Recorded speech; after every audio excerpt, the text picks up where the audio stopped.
السلام علیکم ورحمۃ اللہ وبرکاتہ۔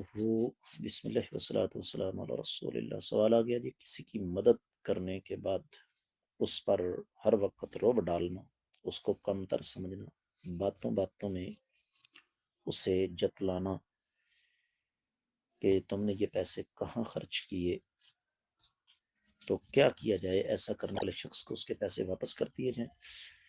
گزارش یہ ہے کہ اللہ تعالیٰ قرآن میں فرماتے ہیں یا ایھا الذین آمنوا لا تبطلوا صدقاتکم بالمن والاذی، اے ایمان والو اپنے صدقات کو احسان جتلا کر اور دوسرے کو اذیت دے کر باطل نہ کرو۔